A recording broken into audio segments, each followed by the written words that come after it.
el WhatsApp de la radio, o también nos pueden encontrar a través de nuestras redes, Maru, que nos buscan como @radiounza en Facebook, Twitter, Instagram y Twitch. Así es. Y bueno, como te contábamos, hoy vamos a estar abordando distintas temáticas más allá del bajón de noticias que está haciendo en la mañana de hoy, sobre todo para el ámbito de la comunicación.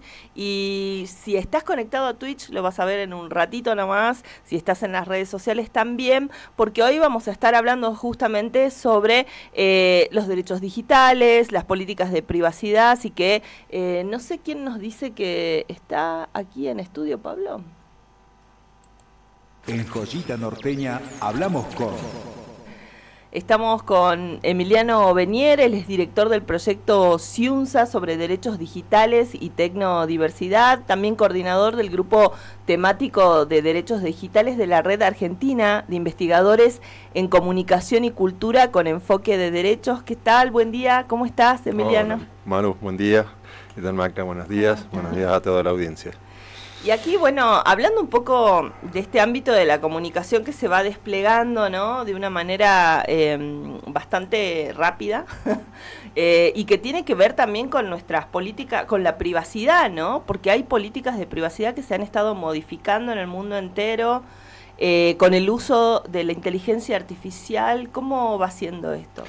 Bueno, antes de entrar un poco en el tema que tiene que ver con las políticas de privacidad que establecen las plataformas para regular el funcionamiento de las plataformas, digamos que en principio el derecho a la intimidad es un derecho humano, el cual tenemos todas las personas, los seres humanos, de no ser molestados y no difundir información que tengan que ver con nuestra vida privada, ¿no? Eso es parte de derechos humanos, está contemplado por el Sistema Internacional de Derechos Humanos y todo lo que es el Sistema Interamericano de Derechos Humanos y la Constitución Nacional Argentina también, y las constituciones, digamos, de todos los países lo garantizan. Y en Europa, particularmente, todo lo que tenga que ver con el derecho a la intimidad, el derecho a la privacidad, el derecho a los datos personales, está regulado por una regulación muy rigurosa, que es el Reglamento de Protección de Derechos, de protección de la privacidad, que rige en toda Europa y que de alguna manera también incide en América Latina, porque cualquier empresa que quiera trabajar para la Comunidad Europea tiene que de alguna manera cumplir con los estándares de protección de datos personales que establece Europa. Entonces, si una empresa privada o la regulación pública que tenga que ver con transferencia de datos de ciudadanos de la Comunidad Europea, tiene que, como es, cumplir con esos estándares. El tema que en general, digamos, en la regulación, es mucho lo que sucede también en la regulación de los medios de comunicación. Cuando hablamos de regulación de las plataformas, hay como dos esquemas, ¿no? Hay esquemas que son de regulación, en las cuales los estados establecen leyes, decretos que de alguna manera regulan el funcionamiento de los medios de comunicación en general, pero pongamos de las plataformas en particular, pero también hay otras formas de regulación que sobre todo en las plataformas digitales fueron el modo de regulación que más se expandió, que es la autorregulación, ¿no? Las plataformas establecen sus políticas y sus condiciones de funcionamiento y qué es lo que pueden y no pueden hacer sus usuarios dentro de las plataformas. Bien. Esto, digamos, tiene que ver un poco con el origen de las plataformas. Las plataformas eran redes sociales, entonces la comunidad de usuarios de esa red establecía las condiciones. Bueno, no podemos insultarnos, no podemos decir tal cosa, mínimas pautas que la comunidad establecía. Bien. Cuando esa comunidad se empezó a hacer tan amplia, porque imaginemos que en los 10 años la cantidad de usuarios que tienen estas plataformas es inmanejable, no se pueden poner de acuerdo todos los usuarios. Cuando se empezó también a establecer un esquema de negocios dentro de las plataformas, cuando hablamos de plataformas hablamos de Twitter, Facebook, digamos, Instagram, todas esas plataformas que gestionan relaciones entre usuarios, las pautas de funcionamiento las empezó a definir la propia empresa. O sea, ya no era la comunidad, sino que la empresa empezó a establecer las regulaciones. Y así cada tanto aparecen modificaciones de las políticas, de las distintas políticas y condiciones de uso, ¿no? qué es lo que pueden y no pueden hacer los usuarios dentro de las plataformas. Y a partir, digamos, de que los datos de usuarios y usuarias, de eso que hacen las personas en las plataformas, empezó a tener un valor económico, también entró en juego la cuestión de cómo se recauda, cómo las plataformas administran y utilizan esos datos que la gente realiza. Brinda, claro. Entonces, lo que en principio, esos datos que Facebook, ¿no? Meta en general dice, bueno, nosotros siempre utilizamos los datos de usuarios, los anonimizamos para no vulnerar ese derecho a la privacidad. Antes se lo utilizaba para enviarles información, venderles publicidad sectorizada, claro, digamos, sí, y venderle esos datos a una empresa para que puedan, ¿no? mejorar su negocio, o a un partido político para que pueda direccionar más el mensaje para los votos. Lo que se modifica en este último año, hace 2 meses, Meta, la empresa Meta, que es la empresa que es dueña de WhatsApp, de Facebook, de Instagram y de otras plataformas digitales, lo que dice es que va a empezar a utilizar todos los textos, audios y videos de las publicaciones de los usuarios para entrenar la inteligencia artificial de Meta.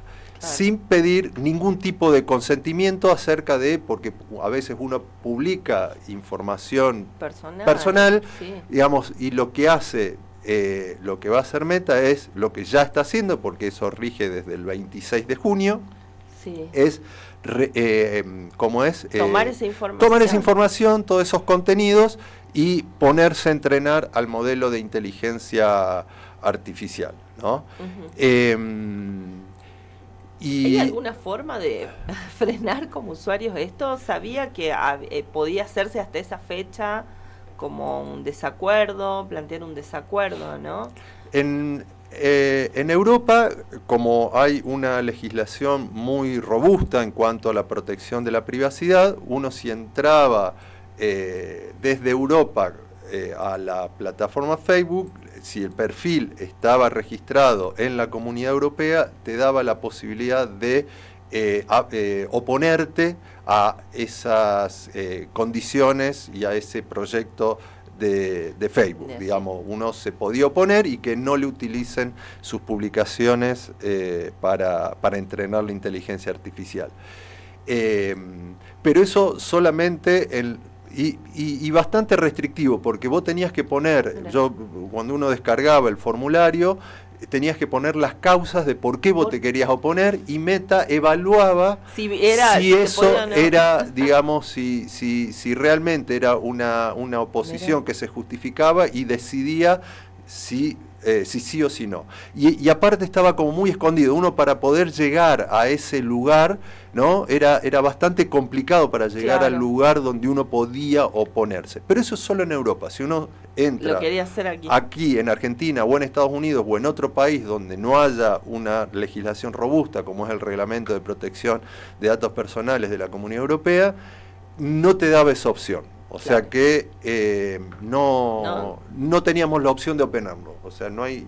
O sea, nuestros datos hoy se están usando. Nuestros datos hace rato que se vienen utilizando. Lo que se está utilizando ahora es las publicaciones, los contenidos de las publicaciones para entrenar la inteligencia artificial. Y esto, digamos, si uno lo analiza en el contexto de la economía de las plataformas, lo que se denomina el capitalismo de las plataformas o la economía de las plataformas, en la actualidad la materia prima que más valor tiene en la economía de las plataformas es la información, son los datos. Uno, para la inteligencia artificial, no inventa nada, o sea, necesita gran volumen de datos para poder entrenarse y poder, lo que dice Meta es que con todos los contenidos que sacamos de los usuarios vamos a poder establecer mejores criterios para orientar los usos, vamos a poder tener mejores herramientas para identificar discursos inapropiados, ¿no? Discursos o contenidos inapropiados, detectarlos y sacarlos, claro. Digamos, poder establecer la moderación, lo que se denomina la moderación de los contenidos de una manera más eficiente. Pero lo cierto es que, digamos, Meta respecto a otras empresas que trabajan, que desarrollan inteligencia artificial, como puede ser Google o OpenAI, que son las dos más grandes desarrolladoras de inteligencia artificial, ChatGPT, por ejemplo, que es de OpenAI, estaba bastante retrasada en eso, porque no tenía el volumen de datos como, por ejemplo, los tiene Google para poder entrenar modelos. Entonces, había siempre un temor de utilizar los contenidos de las personas para ese entrenamiento, y hoy, digamos, ya no, digamos, decidieron utilizar todo eso para entrenar su propio modelo de inteligencia artificial, digamos, por fuera de ciertas normativas que en Europa son muy exigentes. Y aquí no. Y aquí no tanto, ¿no? Aquí no tanto, de hecho no tenemos una ley de protección de la privacidad en el entorno digital, Estados Unidos tampoco lo tiene, y en Europa, bueno, a raíz de las demandas o las que ha hecho algunas organizaciones de protección de datos personales, y que eso ha sido tomado por la Agencia de Protección o la Comisión de Protección de Datos Personales de Irlanda, que es la que regula un poco en términos jurídicos Meta, porque está instalada ahí una de las sedes de Meta de inteligencia artificial, y entonces rige la normativa irlandesa.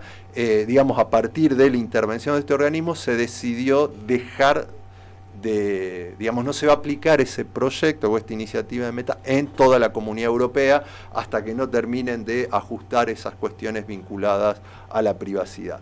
Bien. Pero, digamos, en Estados Unidos y en Argentina, donde no hay esa reglamentación, eso se puso en marcha sin ningún tipo de obstáculo y de problema, ¿no? Y o sea que ahora estamos, digamos, con nuestros contenidos, los que realizamos, ese posteo que se está haciendo sobre el colegio de tu niño, quizás un cumpleaños, todo eso está siendo utilizado hoy por Meta sin ningún tipo de... Eso entra en el entrenamiento de la inteligencia artificial, digamos, y ahí hay dos cuestiones centrales. A tener en cuenta. Una, la cuestión de la privacidad, ¿no? Meta dice que tiene todos los resguardos en la publicidad, pero digo, en general no te muestra cómo es ese resguardo. Pero ahí hay una cuestión, ¿no? El derecho a la privacidad. Y por otro lado está la cuestión de el derecho de propiedad intelectual de esos contenidos, ¿no? Gran parte de la inteligencia artificial. Hoy te dicen, bueno, es posible escribir un libro, una novela, a través de la inteligencia artificial. Si vos le tirás algunos parámetros, la inteligencia artificial puede escribir una novela. Y de hecho se han hecho experimentos en torno a eso. Esa inteligencia artificial se alimentó de un montón de libros, ¿no? De un montón de libros y de novelas, ¿no? Porque lo que hace es, digamos, replicar patrones y escribir cosas en virtud de los títulos. Bueno, eso se ha alimentado de guiones de cine, y no ha pagado los ningún tipo de derecho de autor. Entonces, genera contenidos que le cobra a la gente, porque uno, para pagar un servicio más importante, mejor de ChatGPT, tenés que pagar un plus, que es mucha plata, y los derechos de eso no los está pagando. Imaginémosla, nosotros subimos fotos, pero hay fotógrafos que suben fotos en Instagram, que son fotos artísticas, eso las captura, las utiliza para entrenar la inteligencia artificial, y no hay ninguna retribución por el uso de eso.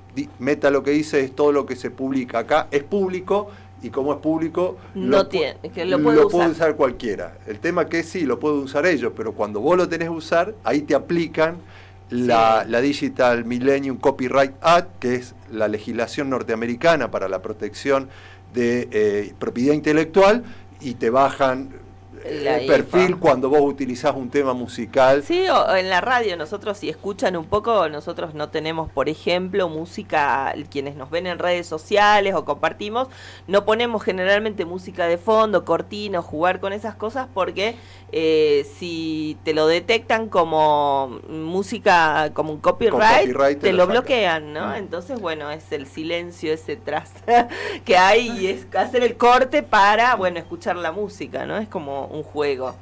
Así que sí, no, la verdad que es súper interesante el tema.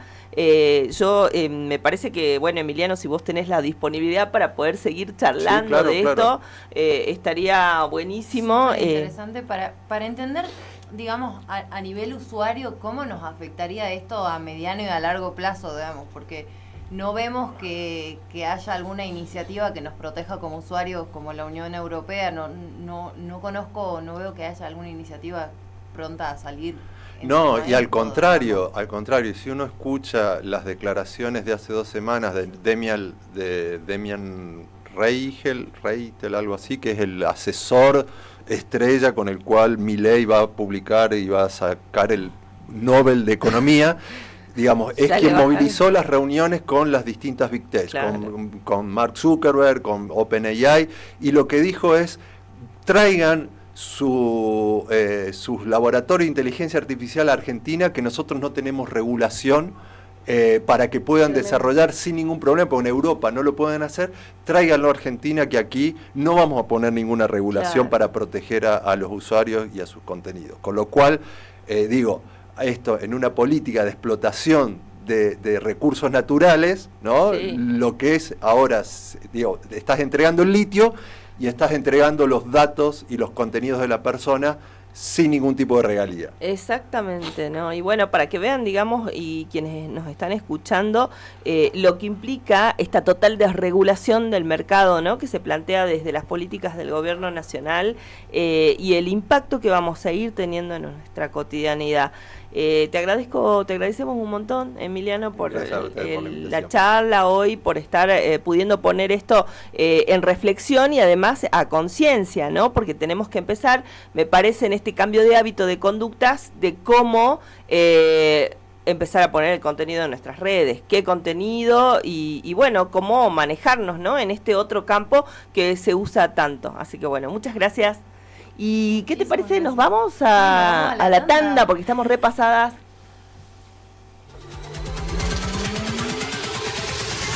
93.9